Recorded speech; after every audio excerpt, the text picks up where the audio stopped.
किसी motivational speech को सुनने के बाद 2 मिनट तक आपका जोश, आपका उत्साह जगता है और 2 मिनट बाद फिर से आप ठंडे हो जाते हैं। 2 मिनट कहें या 2 दिन कहें, कोई अंतर नहीं है, कोई भेद नहीं है। मोटिवेशनल वो होना चाहिए जो निरंतर रहे, जो जीवन पर्यंत रहे। और ऐसा मोटिवेशनल आपको किसी वीडियो से नहीं मिल सकता, ना ही किसी स्पीच से मिल सकता है। ऐसा मोटिवेशन जगाने के लिए आपको खुद के अंदर से आलस्य खत्म करना होगा। आलस्य की जड़ को समझकर उसकी जड़ को ही उखाड़ फेंकना होगा। उसके बाद आपके अंदर एक ऐसा जोश, एक ऐसा उत्साह जन्म लेगा जो निरंतर रहेगा, जो शाश्वत रहेगा। चलिए मैं आपसे एक सवाल पूछता हूँ, क्या आलस्य का ताकत और कमजोरी से कुछ लेना देना है?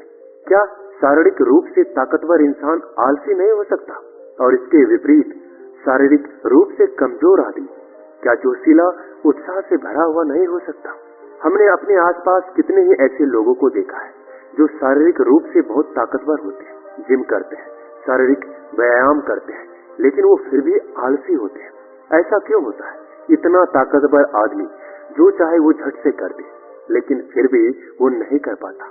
तो एक बात समझ में आ गई कि ताकत से आलस्य का कुछ लेना देना नहीं है। जोश और उत्साह तो कहीं और से जन्म लेता है। और एक बार अगर आप उस केंद्र को समझ जाते हैं कि जोश कहां से पैदा होता है, तो जीवन भर आपको आलस्य कभी छू नहीं पाएगा और आपको कोई दूसरी मोटिवेशनल स्पीच सुनने की भी जरूरत नहीं पड़ेगी। आज की जो बौद्ध कहानी मैं आपको सुनाने वाला हूँ, उसमें आपको एक ऐसा रहस्य पता चलेगा जिसमें कि आप अपने आलस्य को त्याग कर हर पल मोटिवेट रहकर अपने लक्ष्य को प्राप्त कर सकते हैं। इससे पहले कि आप इस कहानी में कहीं खो जाएं, इस चैनल को सब्सक्राइब कर लीजिएगा। तो चलिए कहानी की शुरुआत करते हैं। बहुत पहले समय की बात है, जब हिंदुस्तान पर अंग्रेजों का राज हुआ करता था। उस समय ज्यादातर लोग खेती बाड़ी करके अपना जीवन बिताया करते थे। उसी समय टनकपुर नाम के गांव में राजेश अपने पिता के साथ रहा करता था। राजेश अभी शादीशुदा नहीं था और अपने पिता के साथ खेती बाड़ी में अक्सर उनका हाथ बटाया करता था। उसके पिता बूढ़े हो चले थे, लेकिन खेतों का काम करना अभी भी उन्होंने नहीं छोड़ा था। दूसरी तरफ राजेश शारीरिक रूप से काफी मजबूत था, जिसका काम को करने के लिए 4 लोगों की जरूरत होती थी। वहां पर राजेश उस काम को अकेला ही कर देता था। उसमें एक अद्भुत ताकत थी। उसकी माँ घर पे गाय और भैंसे पाला करती थी, जिनका दूध पीकर राजेश बहुत ही ताकतवर हो चुका था। और इसी वजह से गांव में कोई भी राजेश और उसके परिवार के साथ पंगा या झगड़ा नहीं करता था।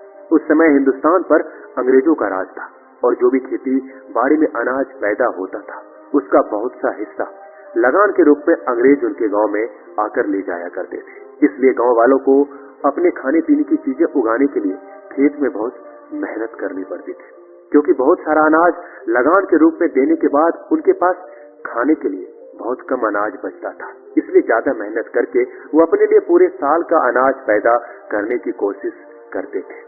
हालांकि राजेश का पिता बूढ़ा हो चुका था, लेकिन वो खेती बाड़ी के काम में बड़ा ही अनुभवी आदमी था। कौन सा फसल कब लगाना है, उसमें कितना पानी देना है, कितना मेहनत चाहिए, ये सब राजेश के पिता को भली भांति पता था और वो मेहनत करने के लिए कभी पीछे भी नहीं हटते थे। जाड़े के दिनों में रात भर अपनी फसल में पानी देने का काम वो बड़ी ही आसानी के साथ कर लेते थे। लेकिन अब धीरे धीरे उनकी उम्र बढ़ चली थी और उनकी देखने की क्षमता भी कम हो गई थी। इसलिए रात में फसल में पानी देना बड़ा ही जोखिम भरा होता था, क्योंकि फसल में बहुत से जंगली जानवर रहा करते थे, जिससे राजेश के पिता की जान का खतरा बढ़ जाता था। जैसा कि बहुत बार उस फसल में सांप भी देखा गया था, इसलिए राजेश की माँ बहुत चिंतित रहती थी और वो राजेश को अक्सर कहा करती थी कि बेटा, तुम्हारे पिता अब बूढ़ा हो चले हैं और सारा कामकाज, सारी फसल की जिम्मेदारी तुम्हें अपने सर पर लेनी चाहिए। जरा सोचो कि घर में जवान बेटे के होते हुए बूढ़ा पिता खेतों में काम करता घूमे, ये अच्छी बात नहीं लगती है। अरे तुम में इतनी ताकत है, तुम इतने मजबूत हो, इतने ताकतवर हो, तुम खेतों का काम क्यों नहीं करते? लेकिन राजेश पर उनकी माँ की बातों का कोई असर नहीं होता था। वो दिन भर अपने दोस्तों के साथ गप्पे लड़ाते रहता, तरह तरह के खेल खेला करता, लेकिन अपने पिता की मदद करने के लिए कभी आगे कदम नहीं बढ़ाता। एक दिन जब राजेश के पिता फसल में पानी दे रहे थे, तो आश्चर्यचकित रूप से एक सांप उनके पैर पर काट कर चला गया। उनके आसपास मदद के लिए कोई भी मौजूद नहीं था। वो जल्दी जल्दी काम बढ़ाते हुए अपने घर पहुंचते। रात का समय था और अस्पताल भी कहीं आसपास नहीं था। सबसे नजदीक अस्पताल वहां के नगर में था, जो कि गांव से बहुत दूरी पर था। इसलिए अब आनन फानन में राजेश अपने पिता को लेकर नगर में जाता है और रास्ते में ही उनकी मृत्यु हो जाती है। राजेश अपने पिता के मृत शरीर को लेकर घर पर वापस लौट आता है। उसके घर में सन्नाटा छा गया था। घर में अब कोई नहीं बचा था जो घर की जिम्मेदारी अपने कंधों पर ले सके। घर में सिर्फ राजेश और उसकी माँ बचे थे। अब पूरी जिम्मेदारी राजेश के कंधों पर थी। राजेश ने कभी सपने में भी नहीं सोचा था कि उसका जीवन आगे किस तरह चलने वाला है। अब तक तो राजेश बेफिक्र हुआ करता था। अचानक से सारी जिम्मेदारी उसी के कंधों पर आ गई। अब उसे ही फसल उगानी पड़ती थी। फसल की देखभाल, फसल में पानी देना उसी का काम हो गया था। लेकिन राजेश के मन को एक ऐसी आदत लग चुकी थी, उसका किसी काम में मन नहीं लगता था। बस पूरे दिन गप्पे लड़ाना, ताश खेलना, यही काम था। लेकिन समय ने करवट ली और वो दिन भी आ गया जब अंग्रेज उस गांव से लगान वसूल करने के लिए आ पहुंचे। राजेश अपने खेतों की देखभाल नहीं करता था, इसलिए उसके खेतों में अनाज दूसरे खेतों के मुकाबले उसके खेत में आधा अनाज हुआ था और आधे में से ज्यादातर हिस्सा अंग्रेज लगान के रूप में वसूल कर अपने साथ ले गए। अब राजेश के घर में खाने के भी लाले पड़ गए थे। दाने दाने के लिए उसकी माँ अपने पड़ोसियों की मोहताज हो चुकी थी।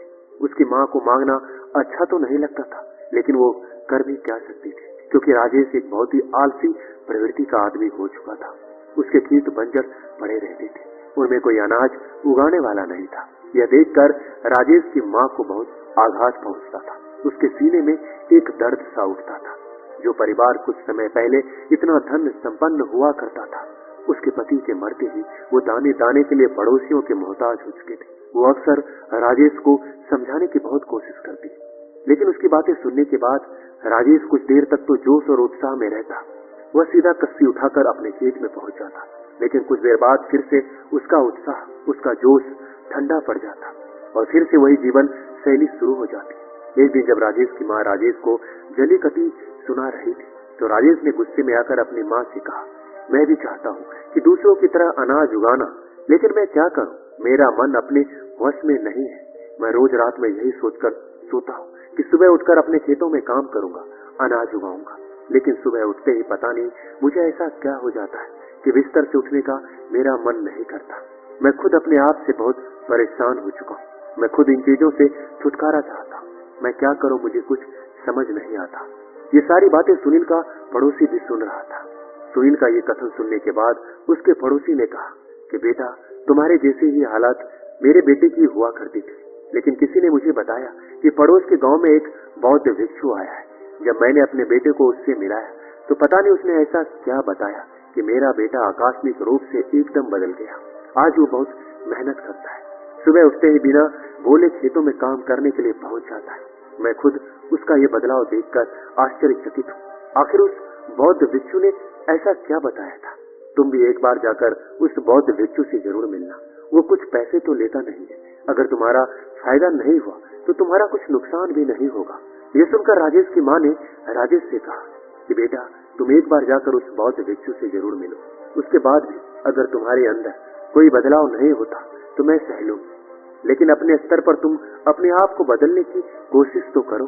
तुम में इतनी क्षमता है, इतने ताकतवर हो, फिर भी तुम कोई काम नहीं करते। एक बार तुम उस बौद्ध भिक्षु से जरूर मिलना। मुझे यकीन है कि कुछ न कुछ सहायता तो तुम्हें जरूर वहां से मिलेगी। यह सुनकर राजेश अगले दिन ही उस बौद्ध भिक्षु के पास पहुंच जाता है और अपनी सारी समस्या बता देता है। उसकी समस्या सुनने के बाद बौद्ध भिक्षु कहना शुरू करते हैं। बौद्ध भिक्षु उसे बताते हैं कि तुम रात में ये सोचकर सोते हो कि तुम्हें सुबह खेतों में काम करना है, लेकिन सुबह तुम बिस्तर से उठ ही नहीं पाते हो। ऐसा क्यों होता है? यह सुनकर राजेश कहता है, महात्मा, वही तो जानने के लिए मैं आपके पास आया हूँ। उसके बाद वो बौद्ध भिक्षु कहता है, तुम अपने आप को बदलना तो चाहते हो, ये तो जाहिर है, लेकिन तुम 2 मिनट में ही अपने आप को बदलना चाहते हो। 2 मिनट तक तुम्हारे अंदर जोश और उत्साह उठता है और फिर ठंडा हो जाता है।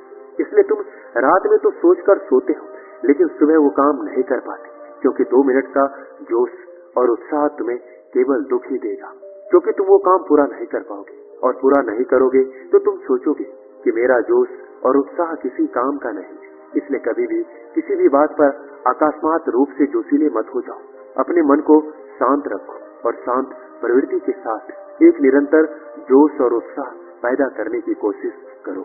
मैं इसके लिए तुम्हें 5 रास्ते बताता हूँ जिसके द्वारा तुम जीवन पर्यंत जोश और उत्साह से भरे हुए रह सकते हो, तो किसी काम को करने में तुम्हें कोई परेशानी नहीं आएगी। सबसे पहला सिद्धांत, अपने लक्ष्य की तरफ हर एक दिन, हर एक रोज एक कदम बढ़ाने का फैसला करो। तुम्हें पूरा काम एक दिन में खत्म नहीं करना है। यही सोचकर तो हम कभी भी अपने काम को पूरा नहीं कर पाते। तुम खुद सोचो, क्या तुम एक दिन में ही अपने खेतों में फसल उगा सकते हो? कभी नहीं उगा सकते।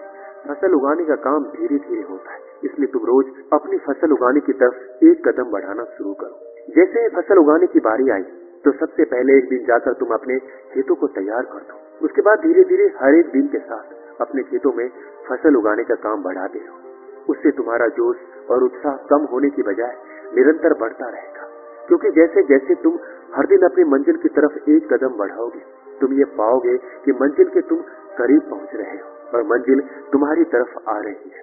इसलिए जैसे जैसे तुम मंजिल के पास पहुंचोगे, वैसे वैसे तुम्हारा जोश और उत्साह बढ़ता जाएगा। जब कोई आदमी किसी पहाड़ पर चढ़ना शुरू करता है तो शुरुआत में उसे वो पहाड़ बहुत ऊंचा दिखाई देता है। शायद एक आदमी उस पहाड़ की ऊंचाई को देखकर उस पर कभी चढ़ने का फैसला ही ना करे, लेकिन जब कोई आदमी उस पहाड़ पर चढ़ना शुरू करता है तो धीरे धीरे उसकी चोटी तक पहुंचने लगता है, तो उसके कदम खुद ब खुद जल्दी जल्दी उठने लगते हैं, क्योंकि वो अपनी मंजिल के करीब पहुंच चुका होता है। इसलिए पहला सिद्धांत, रोज अपनी मंजिल की तरफ एक एक कदम बढ़ाओ, ना ज्यादा ना कम। दूसरा सिद्धांत, जो आलस्य को दूर कर देता है, वो ये है, हम बाहर का खाना पीना खाते हैं, धूम्रपान करते हैं, नशीले पदार्थों का सेवन करते हैं, जिससे हमारे शरीर में नशीले कण उत्पन्न होने लगते हैं, जिससे हमारा शरीर आलस्य को पकड़ने लगता है। इसलिए उन नशीले कारणों का खात्मा बहुत जरूरी होता है। इसलिए अगर तुम उन सभी नशीले कणों को खत्म करना चाहते हो तो मैं तुम्हें एक विधि बताता हूँ। रोज सुबह जगने के बाद तुम्हें तिल का तेल लेना है और उसे मुंह में भरकर उसका कुल्ला करना है। कुल्ला करने के बाद उस तेल को तुम बाहर फेंक देना। यह प्रक्रिया तुम्हें 21 दिनों तक हर दिन 5 मिनट तक करना है। इसके बाद तुम्हारे शरीर में ये सारे नशीले कण खत्म हो जाएंगे और तुम्हारा शरीर फिर से विद्युत की भांति काम करने लगेगा। याद रहे, तिल के तेल का कुल्ला हर सुबह 21 दिनों तक करना है। तीसरा सिद्धांत, जो आपके आलस्य को जड़ से उखाड़कर फेंक देगा, वो ये है कि स्वाद को भुलाकर वो खाओ जो सीधे प्रकृति से प्राप्त होता है। हम अक्सर वो चीजें खाते हैं जो इंसानी हाथों के द्वारा बनाई जाती है। हम सीधा प्रकृति से मिलने वाला भोजन ग्रहण नहीं करते। इसलिए जो भोजन हमें सीधे प्रकृति से मिलता हो, जैसे कि फल, सब्जियां, अनाज की रोटी इत्यादि, इस तरह का खाना खाने से आपका शरीर आलस्य से दूर रहेगा और ऊर्जा से भरा रहेगा। हम देखते हैं कि अक्सर आज की युवा पीढ़ी अपने स्वाद के लिए ही खाना खाते हैं। वो ऐसी ऐसी चीजें खाते हैं जो ऐसी प्रक्रियाओं से बनी होती है कि अगर आप उन प्रक्रियाओं को देख लें तो आपका खाने का मन भी नहीं करे।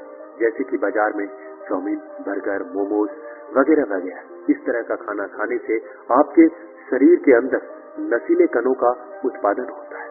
नशीले कण आपके पेट से चिपक जाते हैं, जो आपके अंदर आलस्य पैदा करते हैं। इसलिए खाना वो खाओ जो आपके शरीर को ताकत प्रदान करे, और ताकत वो खाना प्रदान करता है जो प्रकृति से सीधा प्राप्त होता है। अगला सिद्धांत जो समझने योग्य होता है वो ये है कि आप कर्म करने के लिए संसार में आए हैं। अपना पूरा योगदान दो। जरा आप खुद सोचिए कि अगर आप संसार में कर्म करने के लिए नहीं आते तो आप निर्जीव होते, आप कोई पत्थर होते, कोई जीव जंतु होते, लेकिन आपको इंसान के रूप में एक जीवन मिला है जिसका आपको पूरा उपयोग करना होगा। आपको अपना योगदान इस संसार में देना होगा। आपको अपना कर्म भोग पूरा करना होगा, और कर्म भोग को पूरा किए बिना संसार में कहीं मुक्ति नहीं है। इसलिए अगर आप इस सिद्धांत को समझ लेते हैं कि मेरा योगदान इस संसार में क्या है, मेरा कर्म भोग क्या है, तो आप खुद ब खुद अपने आलस्य को खत्म करके अपना योगदान देने का भरपूर प्रयास करेंगे। इसके बाद जो आखिरी बात समझने की होती है वो ये है कि हमारे बिना भी वो काम पूरा हो जाएगा। हम अक्सर ये सोचते हैं कि उस काम को करने में हमारी क्या जरूरत है। जब इतने लोग उस काम को करने के लिए पहले से मौजूद हैं तो मेरी क्या आवश्यकता, और यही सोचकर हम अपना योगदान उस काम में नहीं देते।